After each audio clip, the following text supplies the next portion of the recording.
Shalom jemaat Tuhan yang dikasihi dalam kasih kita Tuhan Yesus Kristus. Pada hari ini kita akan membaca dan sama-sama merenungkan firman Tuhan dalam kitab 2 Tawarik pasalnya yang kedua, ayatnya yang ke-11 hingga ayatnya yang ke-18. Saya akan membacakan buat kita semua. Perikop dari bagian firman Tuhan ini adalah persiapan-persiapan untuk mendirikan bait suci. Ayatnya yang ke-11, dan Huram, Raja Negeri Tirus, mengirim surat balasan kepada Salomo yang berbunyi, karena Tuhan mengasihi umatnya, ia telah mengangkat engkau menjadi raja atas mereka. Lalu Huram melanjutkan, terpujilah Tuhan Allah orang Israel, yang menjadikan langit dan bumi, karena ia telah memberikan kepada Raja Daud seorang anak yang bijaksana, penuh akal budi dan pengertian, yang Tuhan akan mendirikan suatu rumah bagi Tuhan dan suatu istana kerajaan bagi dirinya sendiri. Maka sekarang aku mengirim seorang ahli yang penuh pengertian, yakni Huram Abi, anak seorang perempuan dari Bani Dan, sedang ayahnya orang Tirus. Ia pandai mengerjakan emas, perak, tembaga, besi, batu, kain ungu muda, kain ungu tua, lenan halus, dan kain kirmizi. Dan juga pandai membuat segala jenis ukiran dan segala jenis rancangan yang ditugaskan kepadanya, dengan dibantu oleh ahli-ahli dan oleh ahli-ahli ayahmu, Tuanku Daud. Baiklah sekarang Tuanku, kirimlah kepada hamba-hamba Tuanku gandum dan jelai, minyak dan anggur yang telah Tuanku sebutkan itu. Dan kami akan menebang kayu dari gunung Libanon sebanyak engkau perlukan, dan membawanya kepadamu dengan rakit-rakit melalui laut sampai ke Yafo, dan engkau dapat mengangkatnya ke Yerusalem. Lalu Salomo menghitung semua orang asing yang laki-laki dan ada di negeri Israel, sama seperti yang pernah dilakukan Daud ayahnya. Maka tepatlah 153.600 orang, dan dari antara mereka 70.000 orang dijadikannya kuli, 80.000 orang tukang pahat di pegunungan, dan 3.600 orang mundur yang harus menyuruh orang-orang itu bekerja. Demikianlah firman Tuhan yang telah saya baca untuk kita. Berbahagialah kita yang mendengar firman ini, tidak hanya mendengar, tetapi kita memahaminya dan dapat melakukan dalam kehidupan kita hari lepas hari. Bapak, Ibu, saudara-saudara sekalian, di dalam firman Tuhan yang telah kita baca tadi, memberikan satu cerita yang bisa dijadikan contoh bagi kehidupan kita, umat manusia di dunia ini. Di dalam kitab yang telah kita baca ini, di situ ada cerita yang dibangun oleh Raja Daud dan Raja Huram dari daerah Tirus itu. Persahabatan yang mereka bangun itu, Bapak, Ibu, saudara dan jemaat Tuhan sekalian, itu bukan hanya persahabatan yang hadir dalam bidang politik, bidang ekonomi dan sebagainya, tetapi persahabatan yang mereka bangun itu persahabatan yang betul-betul timbul antara hati dari hati Raja Daud dengan hati dari Raja Tirus itu. Persahabatan itu yang kemudian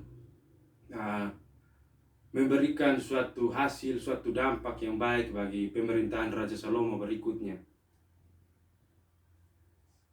Dari yang bahan bacaan yang telah kita baca tadi, di situ kita dapat temukan bahwa persahabatan antara Raja Tirus ini, Raja Huram dan Salomo itu terjalin lebih erat lagi saat Salomo ingin mendirikan suatu bait suci bagi kehidupan rakyatnya pada zaman itu, saudara-saudara.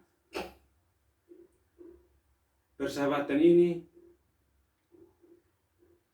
menghasilkan banyak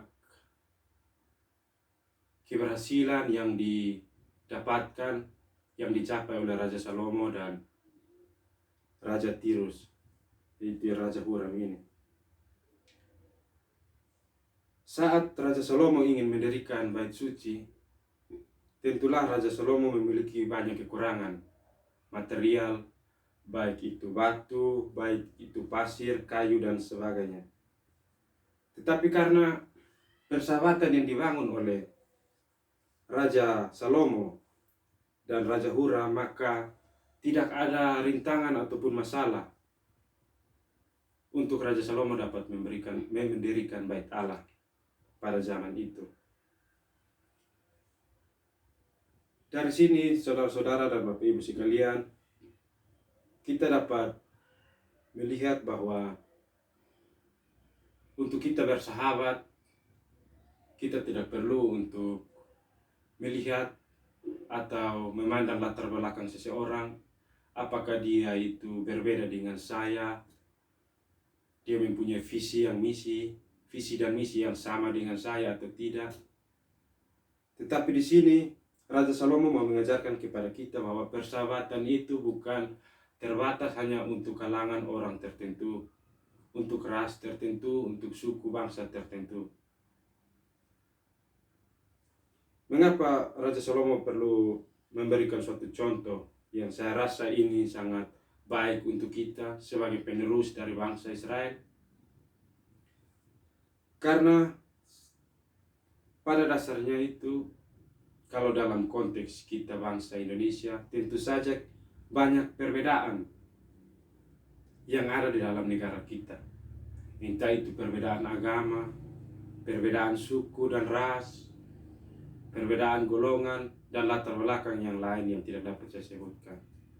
Tetapi mau sampai kapan kita menjadikan itu suatu batasan untuk kita membangun suatu persahabatan yang baik? Dalam perjanjian baru, Bapak Ibu Saudara-saudara sekalian, kita dapat melihat bahwa kedatangan Tuhan Yesus untuk menyelamatkan kita umat manusia itu adalah bagian dan visi dari Allah Bapa yang dikaryakan oleh pelayanan Tuhan kita Yesus Kristus. Di sini teman-teman, Bapak Ibu Saudara sekalian, dapat kita lihat bahwa kedatangan Tuhan tidak melihat latar belakang seseorang. Kedatangannya dia hadir di antara orang-orang yang bisa kita katakan orang-orang yang tidak melakukan apa yang difirmankan Tuhan pada saat itu. Tuhan Yesus datang dalam lingkungan para penagih pajak. Dia hadir dalam kehidupan para pelacur, orang-orang yang sebenarnya jauh dari apa yang dikehendaki oleh Allah.